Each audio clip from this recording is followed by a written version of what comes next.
नमस्कार, मी चारुशिला आरंभ यूट्यूब चॅनलवरती या व्हिडिओमध्ये आपल्या सर्वांचं मनापासून स्वागत करते। तर आज आपण आहोत श्रीनाथ मस्कोबा क्षेत्र वीर येथे आणि या व्हिडिओमध्ये आपण जाणून घेणार आहोत वीर यात्रेचा इतिहास आणि तसेच या मंदिराचा इतिहास। यात्रेबद्दलची संपूर्ण माहिती तुम्हाला या व्हिडिओमध्ये पाहायला मिळेल, त्यासाठी हा व्हिडिओ शेवटपर्यंत नक्की बघा। मस्कोबा देवाची आणि जोगेश्वरी आईसाहेबांची यात्रा सुरू होत आहे। तर या मंदिराबद्दलचा थोडासा इतिहास म्हणजे का इथं हे देवस्थान उभारलं गेलं वगैरे। काळ भैरवनाथ आणि जोगेश्वरी असा देवाचा अवतार आहे। काळ भैरवनाथ हे नमस्कार, माझं नाव निखिल विजय गुरव, मी श्रीनाथ मस्कोबा मंदिराचा पूर्वंपार पुजारी आहे आणि येत्या काही दिवसात माघ पौर्णिमेपासून देव जे आहेत ते देव काशीखंडाचे काळ भैरवनाथ आहे। काशीमध्ये जे काशी विश्वेश्वराचं मंदिर आहे त्या मंदिराच्या शेजारी एक काळ भैरवाचं मंदिर आहे आणि अशी मान्यता आहे की काळ भैरवाचं दर्शन घेतल्याशिवाय जर तुम्ही काशी विश्वेश्वराचं दर्शन घेतलं तर ते दर्शन तुम्हाला लागू होत नाही। काळ भैरवांची परवानगी घेऊनच तुम्हाला काशी विश्वनाथांच्या दर्शनाला जावं लागतं। तर ते काशीचे काळ भैरवनाथ हे त्या या काशीखंडाचे कोतवाल आहेत। कोतवाल म्हणजे रक्षक आणि ते काशीखंडाचे काळ भैरव हे भक्ताच्या हाकेसाठी, भक्ताच्या प्रेमापोटी वेगवेगळ्या ठिकाणी प्रकट झाले। तसंच ते या वीर गावातही प्रकट झाले। तसेच सोनारी म्हणा, म्हसवड म्हणा, खरसुंडी म्हणा अशा ठिकाणी ते प्रकट होत तिथं आले। भूमपरांडा तालुक्यात उस्मानाबाद जिल्ह्यात एक सोनारी नावाचं गाव आहे। त्या सोनारी गावात प्रथमतः काशीवरून काळ भैरवनाथ आले आणि तिथं या गावात एक कमळाजी नावाचा भक्त धनगर वाडा, मेंढरांचा वाडा घेत इथपर्यंत फिरत जिथं चारा मिळेल ते जागा फिरत इथपर्यंत आला आणि इथं येऊन तो रोज सोनारीला देवाच्या पूजेला जायचा। तर देवाने त्याला स्वप्न दृष्टांत दिला की तू माझ्या पूजेला एवढ्या लांब येण्यापेक्षा मीच तुझ्या तिथं येतो आणि म्हणून देवा भक्ताच्या हाकेपोटी किंवा भक्ताच्या प्रेमाला काय म्हणतात भुकेले असून इथपर्यंत आले आणि इथं त्यांनी स्थान ग्रहण केलं। तर ही जी जागा तुम्ही जी जागा बघताय पाठीमागं ही पूर्वी खूप वर्षापूर्वी स्मशानभूमी होती। स्मशानभूमीला गावरान किंवा गावाकडच्या मराठी भाषेत मसान असं म्हणतात आणि मग मसानात राहणारे म्हणून मस्कोबा असं या देवाचं नाव पडलं आणि त्यांच्यासोबत त्यांच्या अर्धांगिनी जोगेश्वरी इथं चंद्रसूर्य असेपर्यंत वास करतायत असं त्यांनी भक्ताला वरदान दिलेलं आहे। आणि मग हे मंदिर जेव्हा स्थापन झालं तेव्हापासून म्हणजे वीरची यात्रा म्हणून कधी म्हणजे सुरुवात झाली? काळ भैरवनाथ आणि जोगेश्वरी यांचं लग्न पाताळात झालेलं आहे आणि पाताळातलं लग्न हे म्हणजे तुम्ही पाताळ या शब्दावरून विचार करू शकता की ते लग्न नेहमी अंधारात किंवा रात्रीच्या वेळेला होत असतं। म्हणून देवाचं लग्न माघ पौर्णिमेला म्हणजे येत्या 1 फेब्रुवारीला, प्रत्येक वर्षी तारीख बदलत राहील, येत्या 1 फेब्रुवारी माघ पौर्णिमेला देवाचं लग्न लागतं। देवाच्या लग्नाच्या आदल्या दिवशी म्हणजेच चतुर्दशीला देवाची पारंपरिक हळद लावली जाते। हळद लावण्याचा मान राऊत या समाजाकडे आहे। ते हळद घेऊन येतात, देवाला हळद लावली जाते आणि हळदीपासून सुरू झालेला उत्सव हा लग्न आणि त्याच्यानंतर अमावस्येपर्यंत सुरू होतो। फेब्रुवारीला माघ पौर्णिमेला रात्री 12 वाजता देवाचं लग्न लागतं। रात्री 12 वाजता या कारणाने कारण ते पूर्वी ज्यावेळेला सगळ्यात पहिल्यांदा लागलं त्यावेळेला ते पाताळात लागलं आणि म्हणून ही वेळ रात्रीची आहे आणि तिथून पुढे 10 दिवस हा पूर्ण लग्नाचा सोहळा सुरू असतो। या सोहळ्यामध्ये बाकी गावच्या पालख्या येतात, कोडीची पालखी येते, अजून काही गावच्या पालख्या येतात। देवाच्या 2 बहिणी काळूबाई आणि तुकाई त्यांच्या 2 प्रतिनिधी म्हणून एक वाईची आणि एक पांढऱ्यांची पालखी येते। ही पालखी इथं येऊन 10 दिवस त्या पालख्या त्यांच्यासोबत असणारे त्यांचे गावकरी, त्यांचे मानकरी, त्यांचे सेवेकरी सगळेजण इथं राहतात।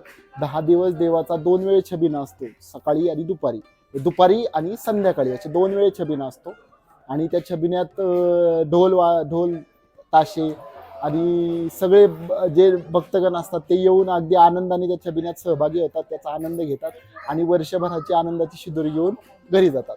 त्यानंतर पंचमीपासून दशमीपर्यंत, पौर्णिमेला लग्न लागतं, तिथून पुढं पंचमीपासून दशमीपर्यंत देवाची भाकणूक असते। भाकणूक म्हणजे वर्षभराचं जे काही पावसा पाण्याचं जे काही अंदाज आहे तो देव वर्तवत असतो। देवाचे जे मानकरी आहेत, देवाचे जे सेवेकरी आहेत त्या सेवेकरांच्या अंगात देव येतो आणि ते देवाची किंवा वर्षभराची पीक पाण्याची भाकणूक सांगतात आणि त्या भाकणुकीच्या आधारावरती गावातला आणि पंचक्रोशीतला तसंच जो व्यक्ती इथं देवाला येतो तो त्या भाकणुकीच्या आधारे त्याच्या वर्षभराच्या पीक पाण्याचं नियोजन करत असतो. त्या वर्षभरात पाऊस कसा पडेल, कुठलं हे येईल, रोगराई येईल का, या सगळ्याबद्दल देव भविष्य वर्तवत असतो. त्यानंतर पंचमीपासूनच दशमी मारामारीपर्यंत किंवा दशमी, त्याला मारामारी का म्हणतात कारण या तुम्ही जो मागे देऊळवाडा बघताय त्यात इतकी गर्दी असते की तुम्हाला उभं राहायलाही जागा नसते आणि ते जे दृश्य जर तुम्ही लांबून पाहिलं तर असं वाटतं की मारामारी सुरू आहे, पण गर्दी इतकी असते त्याच्यामुळे त्याला तो शब्द आहे मारामारी. वस्तुतः इथं मारामारी असं काही होत नाही, पण तो जो होणारा सगळा जो गर्दीचा भाग आहे त्याच्यातून ते तसं प्रतीत होतं म्हणून त्याला आपण मारामारी म्हणतो. त्या 5 दिवसात भक्त देवाचा नैवेद्य आणि देवाचं काय म्हणतात देवदेव करतात. जो वर्षभराचा जो देवाचा देवदेव असतो म्हणजे पुरणपोळीचा नैवेद्य करणे, आरत्या तयार करणे कणकेच्या आणि त्या आरत्या दाखवून देवाला नैवेद्य ठेवून देवाची बोळवण करणे किंवा देवाला परत एकदा वर्षभरात माझ्या संसाराला, माझ्या घराला, माझ्या मुलाबाळांना सुखी ठेव असा आशीर्वाद घेऊन भक्तगण जात असतात. आणि मारामारी दिवशी म्हणजे शेवटच्या दिवशी देवाच्या अंगावरती रंगाचं शिंपण होतं, जांभळ्या रंगाचं शिंपण होतं आणि शिंपण झाल्यानंतर यात्रा समाप्त होते. त्याच्यानंतर बाहेर तोच रंग बाहेर भक्तांच्या अंगावरती टाकला जातो आणि तो रंग घेण्यासाठी लांबून लांबून भाविक येतात आणि तो रंग घेताना जिची गर्दी होते किंवा ढकलाढकली होते त्यालाच या आमच्या इकडच्या भाषेत मारामारी असते. ह्या यात्रेचं स्वरूप म्हणजे ते 10 ते 12 दिवस असतं, म्हणजे नक्की काय काय त्यात येतं? पहाटे 4 ते 5 देवाची पूजा होते. 5 वाजता मंदिर बंद होतं. 5 ते 6 देवाला 1 तास चिलीम दिली जाते. त्यानंतर 6 वाजता दर्शनासाठी मंदिर खुलं केलं जातं. त्यानंतर 10 वाजता देवाची पूजा होते. त्याच्यानंतर 11 वाजता मंदिर बंद करून 11:45 वाजता उघडलं जातं. इतर दिवशी वर्षभर या मंदिर दुपारची बंद होण्याची वेळ 12 ते 1:15 असते, पण 12 वाजता यात्रेत छबिना असल्यामुळं ती वेळ 11:15 ते 11:30 केली जाते आणि 11:30 वाजता मंदिर उघडलं जातं. त्याच्यानंतर छबिना चालू होतो. छबिना समाप्तीनंतर रात्री 7 वाजता पुन्हा एकदा देवाची पूजा होते आणि रात्री 9-9:30च्या दरम्यान पुन्हा एकदा देवाचा छबिना चालू होतो रात्रीचा. तो छबिना त्या छबिनाचा नियम असा आहे की तो दर दिवशी तो वेळेनुसार वाढत गेला पाहिजे. म्हणजे आज 1 तास झाला तर उद्या 2 तास, परवा 2.5 तास, त्याच्यानंतर 3 तास असं. आणि आमच्या यात्रेची खासियत म्हणजे जो शेवटचा 9मीचा दिवस असतो, म्हणजे यावर्षी तो दिवस 11 फेब्रुवारीला येईल. त्या दिवशी रात्री 12-12:30 वाजताच उभा राहिलेला छबिना हा पहाटे सूर्य उगवेपर्यंत सुरू असतो. म्हणजे जवळजवळ 7.5-8 तासापेक्षाही जास्त वेळाचा तो छबिना होतो आणि त्या छबिन्यात 8 तास छबिना असूनही छबिन्यात सहभागी झालेले भाविक कुठलाही थकवा, कुठलीही झोप, कुठलीही मरगळ न घेता तो छबिना आनंदाने पार पाडतात आणि वर्षभराची एनर्जी घेऊन घरी जातात. ते यात्रेमध्ये ते गजे काहीतरी असतं, तर मग ते ते काय असतं? गजे गोपाळ जेवायला घालणे म्हणजे आपण वर्षाचा केलेला नैवेद्य देवाला दाखवणे, देवाचा आशीर्वाद घेणे आणि तो नैवेद्य 5 व्यक्ती, 7 व्यक्ती, 9 व्यक्ती जे कोणी असतील आलेले, यात्रेला आलेले जे कोणी लोक असतील किंवा भाविक भक्त असतील त्यांना जेवू घालणे आणि मग ते त्यांचं जेवण झाल्यानंतर आपल्या फॅमिलीतले जे लोक असतील, कुटुंबातले जे लोक असतील त्यांनी तो प्रसाद आनंदाने खाणे. त्या प्रसाद जेवू घालण्याला गजे जेवू घालणे म्हणतात.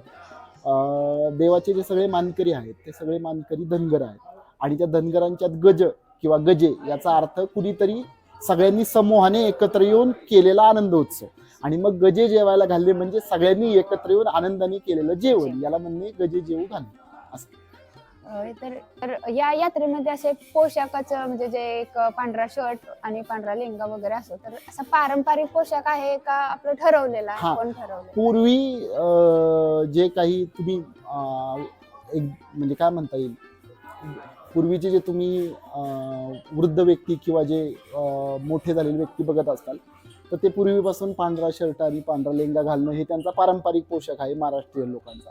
तर तोच पारंपरिक पोशाख आम्ही पण इथं पाळतो आणि सगळेजण पांढरा शर्ट, पायजमा आणि टोपी घातल्याशिवाय छबिन्यात आमच्या आत येण्यासही परवानगी नसते. म्हणजे त्याचं काय महत्व असतं का? त्याचं असं काही महत्व नाही, पण टोपी घातल्याशिवाय इथं जे काही तुम्ही करणार आहात म्हणजे तुम्ही ढोल वाजवणार आहात, तुम्ही ताशा वाजवणार आहात, तुम्ही नाचणार आहात, तुम्ही जे काही गोष्टी करणार आहात त्या गोष्टीला टोपी जर नसेल तर तुम्हाला ती गोष्ट करायला परवानगी नसते. असं पहिल्यापासूनच हे आहे. त्याचं पूर्वीचं एक त्याच्या मागचं एक सायन्स असं असावं की या महिन्यात म्हणजे फेब्रुवारी महिन्यात थंडी संपून ऊन चालू होत असतं आणि हा जो ट्रान्झिशनचा पिरियड असतो, या ट्रान्झिशनच्या पिरियडमध्ये अचानक ऊन वाढतं आणि त्या वाढलेल्या उन्हाचं आपल्याला तिरीप किंवा लागायला नको, तिरीप लागणे असं म्हणतात मराठीत, की त्याच्यामुळे भोवळ येणे म्हणा, हे येऊ नये म्हणून डोक्यावरती काहीतरी आच्छादन असावं. तर मग ते आच्छादन टोपी असावी पांढऱ्या रंगाची, म्हणून ते असावं. एक सायंटिफिक रिझन त्याच्या मागचं. पण जर तुम्ही एक आध्यात्मिक रिझन बघितलं तर डोक्यात टोपी घातल्यामुळं तो व्यक्ती दिसताना देवाला लीन झालाय अशा पद्धतीने दिसत असतो. त्याच्यामुळे डोक्यात पांढरी टोपी घातल्याशिवाय, पांढरी टोपी म्हणजे तुम्ही कॅप म्हणता ती कॅप नाही, पांढरी टोपी जी पारंपरिक टोपी जी आपण घालतो, ज्याला गांधी टोपी वगैरे किंवा म्हणतात, ती टोपी आपण घालू शकतो. तीच टोपी घालायची असते. तर यात्रेनंतर छबिना परत कधी असतो का, फक्त यात्रेपुरताच छबिना काढला जातो? मंदिरामध्ये दर रविवारी संध्याकाळी 9:30 ते 11 या 1.5 तासात छबिना निघतो. दर रविवारी असतो, वर्षभर असतो. पण दिवसातून 2 वेळा, दुपारी आणि संध्याकाळी, असं फक्त यात्रा 19-20 दिवस सकाळ आणि दुपारी आणि संध्याकाळी छबिना असतो. आणि इतर दिवशी वर्षभर दर रविवारी संध्याकाळी 9:30 ते 11 छबिना चालू असतो. यात्रेसाठी इथे लाखो भाविक येतात, तर त्या भाविकांना किंवा तुमचं मॅनेजमेंट कसं आहे आणि किंवा येणाऱ्या भाविकांना तुम्ही काय आव्हान कराल? यात्रेचं जे सगळं मॅनेजमेंट असतं ते देवस्थान ट्रस्ट आणि ग्रामपंचायत, गावातले सर्व ग्रामस्थ आणि आम्ही सर्व सेवेकरी खूप काटेकोर पद्धतीने मॅनेजमेंट करत असतो.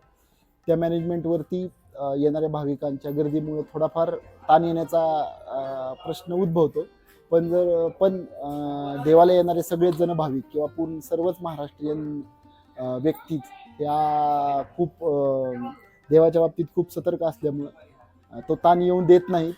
तर सर्वच जे काही भाविक आहेत त्यांना माझं आव्हान आहे, जाहीर आव्हान, की नक्की वीरच्या यात्रेला या, वीरची यात्रा अनुभवा, वीरचा छबिना अनुभवा, देवाचा जो संचार अंगात येतो तो संचार अनुभवा. इथून मोबाईलमध्ये टिपून गोष्टी घेऊन जाण्यापेक्षा डोळ्यात साठवून गोष्टी घेऊन जा. ती जी ऊर्जा आहे इथं येऊन एकदा बघा, छबिना अनुभवून बघा. छबिना अनुभवल्यानंतर तुम्ही ती ऊर्जा घेऊन गेला तर तुम्हाला वर्षभर पुन्हा कुठल्याही ऊर्जेची गरज लागणार नाही. देवाला येत राहा, सामाजिक भान पाळून देवाचं दर्शन करणं, यात्रेचे नियम पाळणं, यात्रेत कुणालाही आपल्याकडून दुखवणार नाही, बाधा होणार नाही याची काळजी घेणं, याची सर्वजण काळजी घ्या. आणि आमच्या वीरच्या यात्रेला नक्की या. सवाई सर्जाचं चांग भलं. मारामारीला देवाचं रंगशिंपन झाल्यानंतर एकादशी दिवशी देवाचे जे मानकरी आहेत ते शिंगाडे, त्यांचं महाभंडारा असतो. त्या महाभंडाऱ्यानंतर त्रयोदशीला म्हणजेच महाशिवरात्री दिवशी देवाला अभिषेक केला जातो. त्याच्या आधी मंदिर पूर्ण स्वच्छ धुवून काढलं जातं. मारामारीला रंगशिंपन झाल्यानंतर एकादशीला 11व्या दिवशी देवाचे जे मानकरी आहेत शिंगाडे यांच्याकडून महाप्रसाद भंडारा आयोजित केला जातो. त्याच्यानंतर त्रयोदशी म्हणजेच महाशिवरात्री दिवशी देवाचं मंदिर स्वच्छ धुवून काढलं जातं. जो यात्रेचा पूर्ण जो गुलाल असतो तो गुलाल धुवून काढला जातो. त्याच्यानंतर देवाला ग्रामस्थांच्या वतीने दुग्धाभिषेक केला जातो. आणि दुसऱ्या दिवशी म्हणजेच अमावस्ये दिवशी देवाला महाअलंकारिक पोशाख केला जातो. तो पोशाख पाहण्यासाठी लांबून भाविक येत असतात. यात्रेतही येतात, पण पोशाख पाहण्यासाठी सुद्धा येतात. आणि पोशाख झाल्यानंतर संध्याकाळी आरती केली जाते आणि त्याच्यानंतर ऑफिशियली यात्रा समाप्त होते. तर मंडळी, ही होती वीर यात्रेची संपूर्ण माहिती. वीरची यात्रा ही 1 फेब्रुवारी 2026 ते 12 फेब्रुवारी 2026 पर्यंत आहे. तर तुम्ही कधी यात्रेला येणार असाल तर कमेंटमध्ये सवाई सर्जाचं चांग भलं नक्की लिहा. भेटूया एका नवीन व्हिडिओमध्ये. तोपर्यंत धन्यवाद.